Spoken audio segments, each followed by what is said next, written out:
Jack Miller had one simple goal: survive his first day. After 6 months of unemployment, landing a junior analyst position at Westbridge Financial felt like winning the lottery. Everyone said it was one of the hardest companies to get into. High salaries, luxury offices, unlimited opportunities. Jack promised himself one thing: he wouldn't waste this chance. The lobby looked more like a 5-star hotel than an office. Marble floors, crystal chandeliers. Employees rushed in every direction. Nobody smiled. Nobody even looked at each other. Jack adjusted his tie and walked toward the elevators. Suddenly, someone bumped into him. A gray bucket tipped over. Water spread across the floor. "Oh, I'm sorry." Jack immediately knelt down. The elderly janitor laughed. "It's only water." Jack grabbed the mop before the old man could. "Let me help." "You don't have to, I know. But I want to." The old man smiled. Not many people stop anymore. After cleaning the floor, the janitor extended his hand. "Arthur." "Jack." Arthur nodded. "Good luck today." "Something tells me you'll need it." A few minutes later, Jack entered the marketing department. A woman in an expensive navy suit walked toward him. Sharp heels, cold expression, perfect posture. "I'm Melissa Grant, department manager." "I don't tolerate mistakes." Jack nodded. "Understood." Melissa handed him a thick stack of files. "I need all of these organized before lunch." Jack looked surprised. "Before lunch?" She didn't even blink. "Is there a problem?" "No." "Good." She walked away. The employee sitting next to Jack whispered, "She gives every new hire impossible tasks." Jack smiled. "I'll manage." The man shrugged. "We'll see." Hours passed. Jack barely had time to drink water. Every time he finished one assignment, Melissa dropped another on his desk. By noon, everyone else had gone to lunch. Jack was still working. His stomach growled. "You should eat." Jack looked up. Arthur stood nearby holding 2 sandwiches. "I made an extra one." Jack smiled. "You really don't have to." Arthur sat across from him. "I've learned something. People make better decisions when they're not hungry." Jack laughed. "I can't argue with that." For the next 20 minutes, they talked about life. Arthur never mentioned business, never mentioned money. He simply listened. Before leaving, he looked at Jack. "Tell me, if you became CEO tomorrow, what would you change first?" Jack thought for a moment. "Easy. I'd treat people better." Arthur smiled. Interesting answer. That afternoon, Melissa stormed into the office. "Everyone, the executive board will be here in 5 minutes. I want every desk spotless." Employees immediately stood up, straightened their clothes, fixed their ties. The atmosphere changed instantly. Jack noticed Arthur quietly pushing his cleaning cart toward the executive hallway. Melissa frowned. "Arthur, where do you think you're going?" "The boardroom." She laughed. "The board doesn't need a janitor." Arthur calmly looked at her. "I believe they do." Melissa crossed her arms. "Turn around." "You'll embarrass yourself." Arthur simply smiled. "I don't think so." He continued walking. Melissa rolled her eyes. Security. 2 security guards approached. Before they could stop him, the massive boardroom doors opened. Every director inside immediately stood to their feet. The room fell completely silent. One of the directors spoke first. "Good morning, Mr. Harrison." Jack frowned. "Mr. Harrison." Melissa's confident smile disappeared. The guard stepped aside. Arthur slowly removed his blue janitor gloves, adjusted his jacket, and walked to the head of the table. Then he calmly said, "Let's begin the meeting. To be continued." Jack stood frozen outside the boardroom. His mind couldn't process what he had just seen. The quiet old janitor, the man who has shared sandwiches with him, was sitting at the head of the table. Every executive remained standing. Arthur looked around the room. "You may sit." Only then did everyone take their seats. Jack quietly stepped away before anyone noticed him. An hour later, the entire office buzzed with rumors. "No way! I thought he was just a janitor. He's the founder?" Melissa looked completely shaken. She marched straight to human resources. "Why wasn't I informed?" The HR director looked confused. "Mr. Harrison specifically requested that no one know. He wanted to observe the company." Melissa's face turned pale. "Observe? Observe what?" "The employees." Later that afternoon, Jack was organizing reports when Melissa suddenly appeared beside his desk. Her tone had completely changed. "Jack." He looked up. "Yes?" She smiled. A smile he'd never seen before. "I've been reviewing your performance. I think you've shown great potential." Jack frowned. "Really? I'd like to invite you to dinner tonight." Jack almost laughed. 24 hours ago, she barely knew his name. Now she wanted dinner? "Thank you, but I already have plans." Melissa's smile faded. "What plans?" "Laundry." Several coworkers nearby struggled to hide their laughter. Melissa forced another smile. "I see." She walked away without another word. Kevin leaned over Jack's desk. "Dude, she only likes you now because Arthur talked to you." Jack shrugged. "I talked to him because he seemed lonely." Kevin stared at him.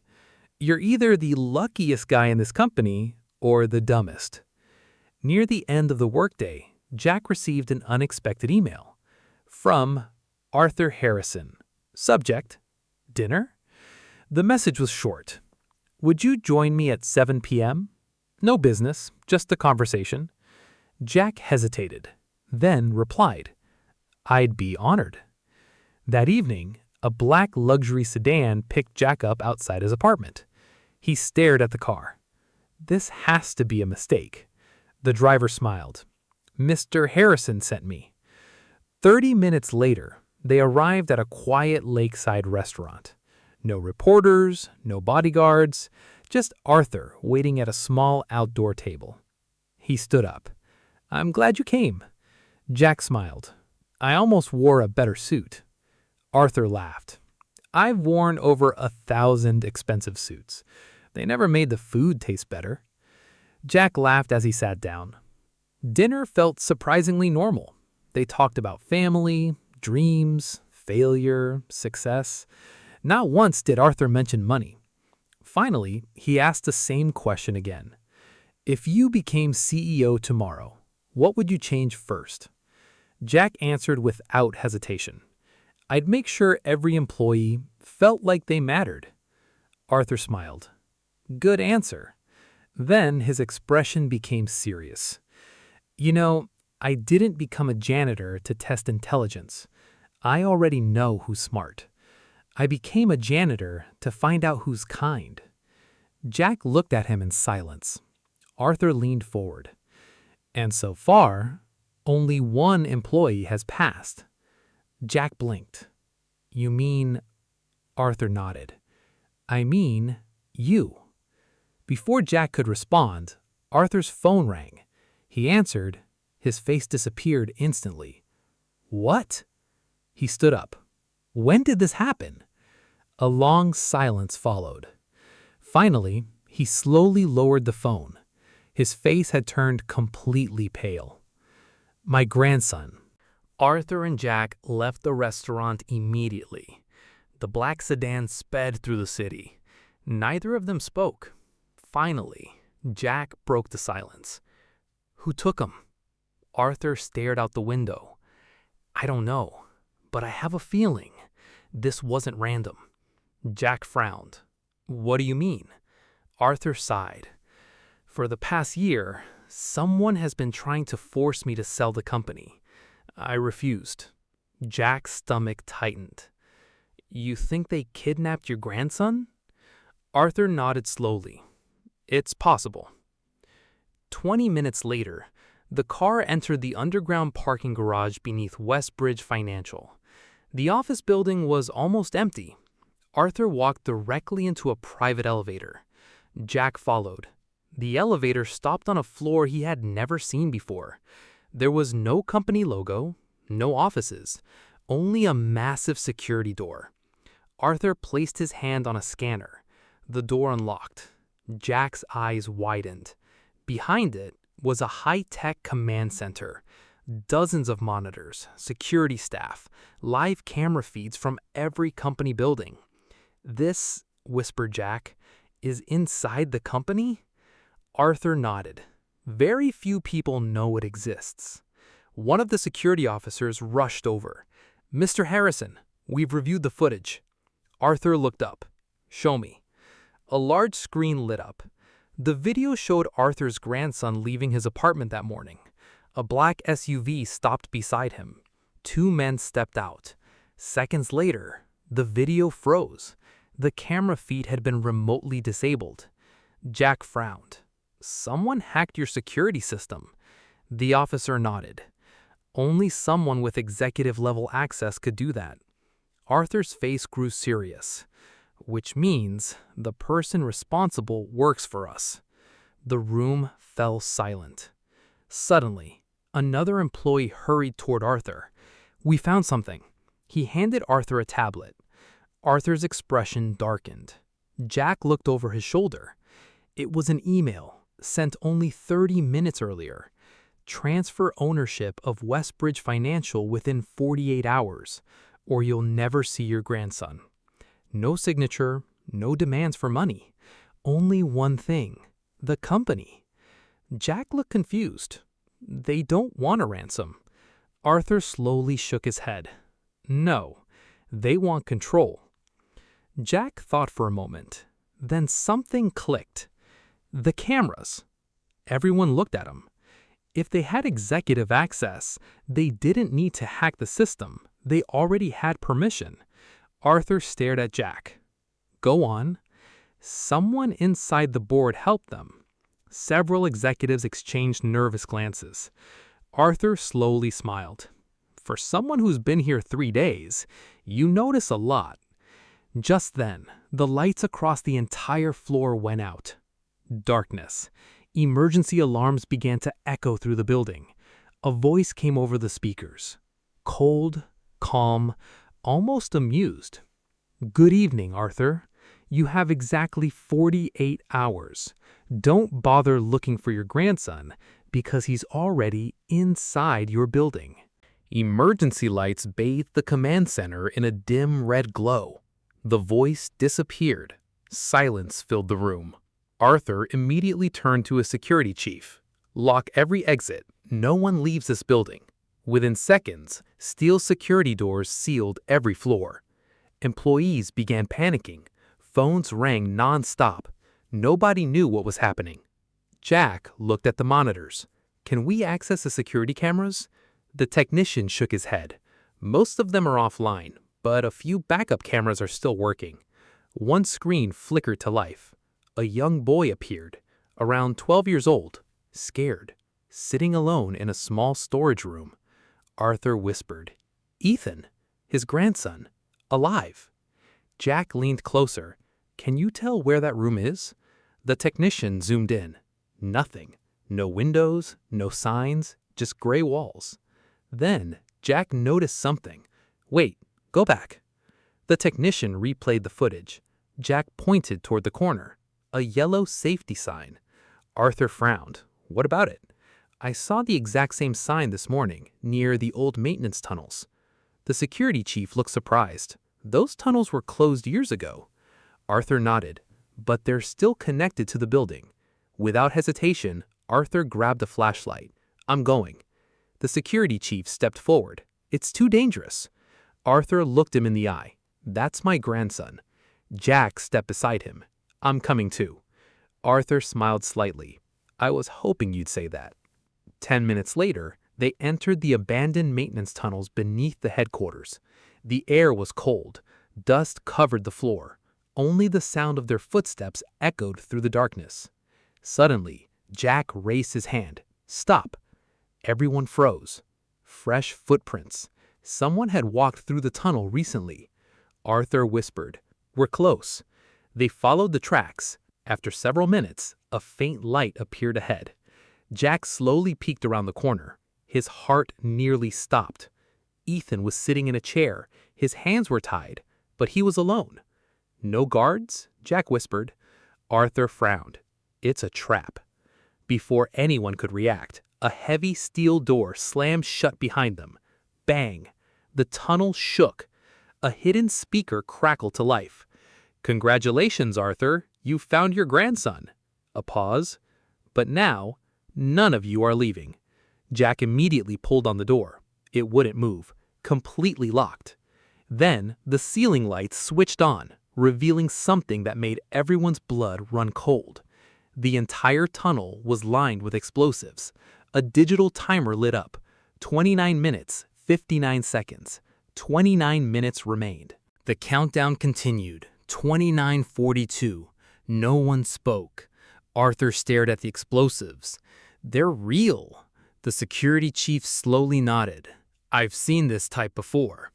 If one goes off, the entire tunnel collapses." Jack looked around. There has to be another exit.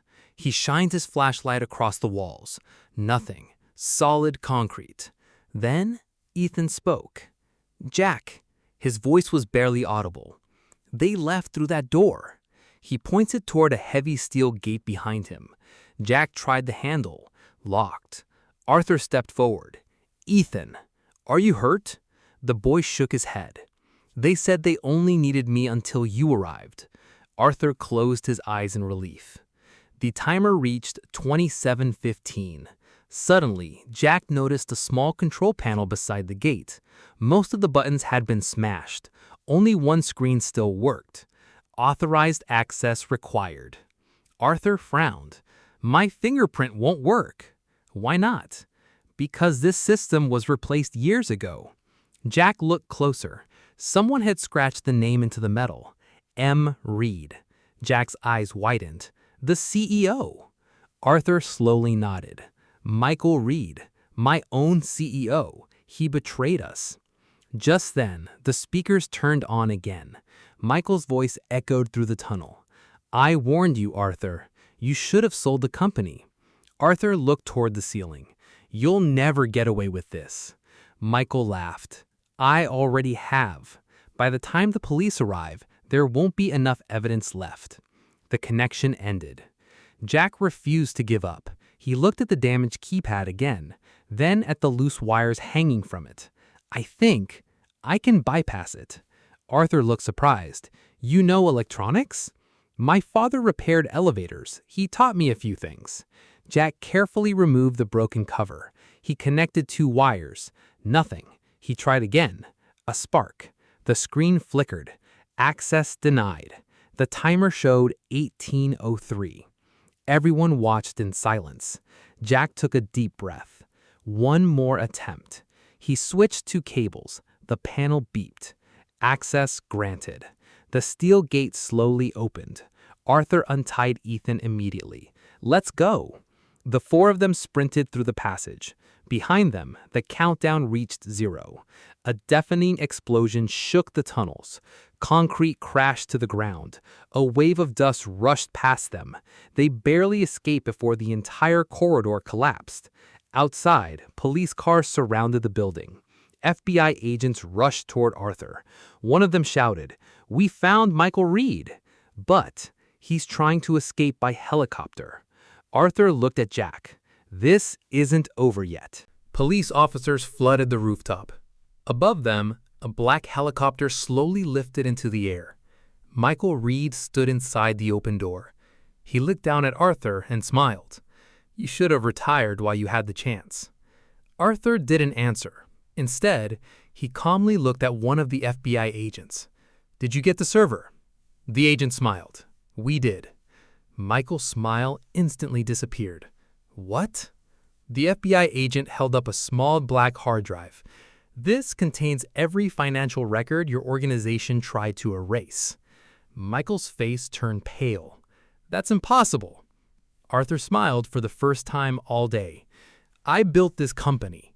I also built a backup system. You only deleted the copies. The helicopter suddenly turned away from the city, but it was too late. Two police helicopters appeared behind it. Their loudspeakers echoed through the sky. Michael Reed, land the aircraft immediately. The pilot hesitated. Within seconds, the helicopter slowly descended onto a nearby rooftop. Armed officers surrounded it. Michael stepped out with his hands raised. His empire was over. A month later, Westbridge Financial was beginning to recover. Employees returned to work. New leadership replaced the corrupt executives. Melissa Grant quietly packed the last box from her office. She had ignored corruption for years. The board voted to dismiss her. As she walked toward the exit, she stopped beside Jack. "I judged you too quickly." Jack smiled politely. "I hope your next job gives you a fresh start." She nodded. "You deserved better." Then she left. Later that afternoon, Arthur invited Jack into the executive office, the same office everyone believed only billionaires could enter. Arthur placed a small envelope on the desk. Jack frowned. "What's this?" "Open it." Inside was a new employee ID. The title read, Director of Employee Development. Jack looked confused. "I've only worked here for a month." Arthur smiled. "I'm not promoting your experience. I'm promoting your character." Jack laughed. "People are going to think I'm completely unqualified." Arthur leaned back in his chair. Skills can be taught. Integrity can't. Before Jack left, he turned around. "Can I ask you something?" Arthur nodded. "Why pretend to be a janitor?" Arthur looked out the window. "When I was young, I believed resumes told me everything. I was wrong. So I became invisible. No expensive suit, no security, no title. And do you know what happened?" Jack shook his head. "I discovered who people really were." He smiled warmly. "Almost everyone ignored the old janitor, but one young man stopped to help clean up spilled water." Arthur stood and extended his hand. "You reminded me what this company was supposed to stand for." Jack shook his hand. "I'll do my best." "I know you will." As Jack walked through the office one last time that evening, employees greeted him with smiles instead of whispers. Nothing about him had changed. He was still the same person who had helped an old janitor on his first day. The only difference, now everyone finally understood who that janitor really was. And Arthur had learned something priceless. The future of his company was never about finding the smartest employee. It was about finding the kindest one. The end.